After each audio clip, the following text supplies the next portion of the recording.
4 साल कॉलेज में पढ़ाया, फिर रियलाइज किया कि कॉलेज टीचिंग मेरे लिए नहीं है। I started my career as an engineering teacher. अब मेरे पास काफी स्टार्टअप्स हैं जिनको मैं मेंटर भी कर रहा हूँ, जिनको सपोर्ट भी कर रहा हूँ। मैं इंजीनियरिंग की क्लासेस लेता था, BEE करके एक सब्जेक्ट है जो मैं पढ़ाता था। मैंने पहला बिजनेस स्टार्ट किया, उसमें फेल हुआ। सेकंड बिजनेस स्टार्ट किया, वो भी फेल हुआ। 4 फेल्ड बिजनेसेस होने के बाद मैंने कहा कि hello sir, welcome to the hello, show.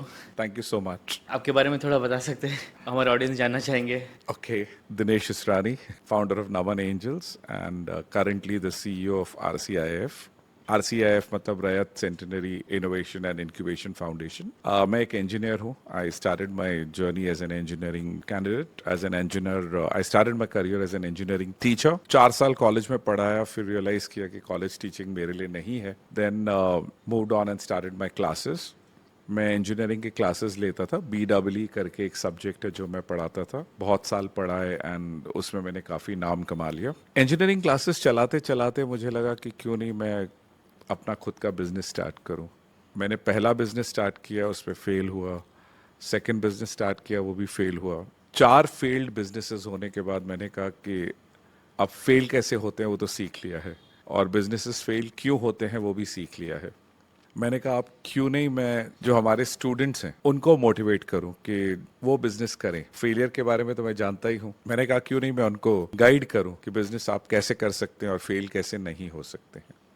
Journey वैसे शुरू हुई। काफ़ी स्टूडेंट्स के मैंने प्रोजेक्ट्स को मोनेटाइज किया, कमर्शलाइज किया, और धीरे धीरे धीरे करके स्टार्टअप फील्ड में घुस गया मैं। अब मेरे पास काफ़ी स्टार्टअप्स हैं जिनको मैं मेंटर भी कर रहा हूँ, जिनको सपोर्ट भी कर रहा हूँ। ड्यूरिंग द जर्नी मुझे रियलाइज हुआ कि सबसे ज़्यादा ज़रूरत होती है पैसों की और मेंटरिंग की। पहले तो पैसे, और दूसरे वो पैसे कैसे यूज़ करना राइट। उनकी, और कितने पैसे लेना उसकी। सो हमने कंपनी स्टार्ट की, नमन एंजल्स इंडिया फाउंडेशन, जो एक कंप्लीट स्टार्टअप इकोसिस्टम को सपोर्ट करती है। नमन एंजल्स में चलते चलते मुझे रियलाइज हुआ कि ठीक है, नमन एंजल्स एक तरफ तो अच्छा काम कर रहा है, बट साथ में एक इंक्यूबेशन सेंटर से जुड़ना बहुत जरूरी है। बिकॉज आपके मन में जो प्लान्स होते हैं स्टार्टअप को लेके, वो सिर्फ एक इंक्यूबेशन सेंटर में आप रियलाइज कर सकते हैं। ड्यूरिंग द जर्नी RCIF की एक अपॉर्चुनिटी मेरे सामने आई, और मैंने वो ऑर्गेनाइजेशन ज्वाइन कर लिया as a CEO। Now I am driving that incubation center towards the vision that I'm looking forward. So that's a lot about me. So what was your age when you started first startup? क्या age थी आपकी? क्या journey रही उस पे? Like I know you are telling about the failures you had, so like. My first startup I started when I was 24, and it was about marketing, advertising, branding, marketing के ऊपर थी। Sunray Consultants, totally my fault. I was very hasty and impulsive, जो कहते हैं ना, मेरा एक impulsive nature हुआ करता था। इंस्टेंट डिसीजन लेना, गलत at the young decision age लेना। You were at at a that very time, young या एज जोश होता है काफी, वो बोलते हैं ना गरम खून रहता हो। बस अच्छा। वही so that is when I learned a lot of things कि अगर आपको बिजनेस सक्सेसफुल करना है तो how you need to be a very patient thinker, right. जो मेरा सेकंड बिजनेस का फेलियर था वो it was about training, and हमने एक प्लेटफॉर्म बनाया हुआ था which was way before its time. वो अगर मैंने 2009-2010 में बनाया होता तो बहुत ही ज्यादा सक्सेसफुल होता, but that platform I created at a time when people were not yet comfortable with the internet. So वो मेरी सेकंड फेलियर थी। तो there was a lot of learning in every failure, how you need to control yourself, how you need to behave yourself। आप जब एक business चलाते हैं तो आपको लोगों से कैसे बिहेव करना चाहिए, what should be your approach, how you need to be empathetic, at the same time tough, at the same time review your decision 100 times। लोगों के ओपिनियन आपको लेना है, ये नहीं है कि you're the owner of the company।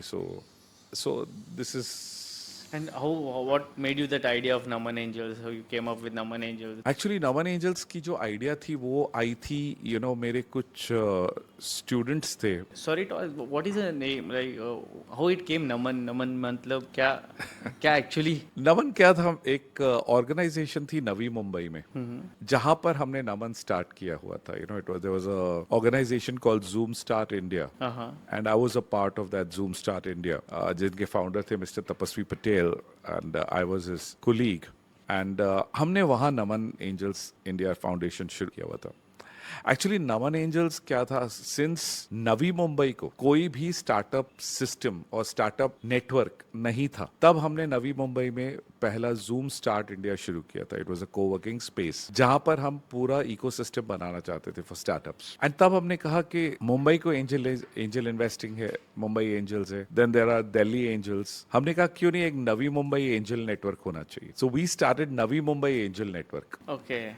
Letter on when I shifted back to Mumbai, तब हमने कहा ये नवी मुंबई एंजल नेटवर्क अब है मुंबई में, Navi Mumbai angel Network. So we change the name to Naman. Naman Angel. Navi Mumbai angel Network. So we made it अच्छा. नमन. एंड देखा जाए तो स्टार्टअप इकोसिस्टम में हम स्टार्टअप को सपोर्ट करते हैं. एंड जो मैंने पहले पहले स्टार्टअप में एक चीज सीखी थी कि you need to be humble when you are at a particular position. तो मैंने कहा क्यों नहीं हमारी कंपनी का नाम भी ऐसे लगे दिखे कि we are a very humble company. So Naman, you know, Naman Naman, angels yes. India foundation. That's how. अभी आप स्टार्टअप के बारे में बोल रहे हो तभी लाइक आज के क्या बोलते हैं आप, इंडिया में कितना ये है स्टार्टअप का लेके, then what is the scope? I think it's growing day by day. What exactly? Actually we Indians have one thing कि यू नो, जैसे आपने कैलिफोर्निया का गोल्ड रश के बारे में सुना होगा. यस.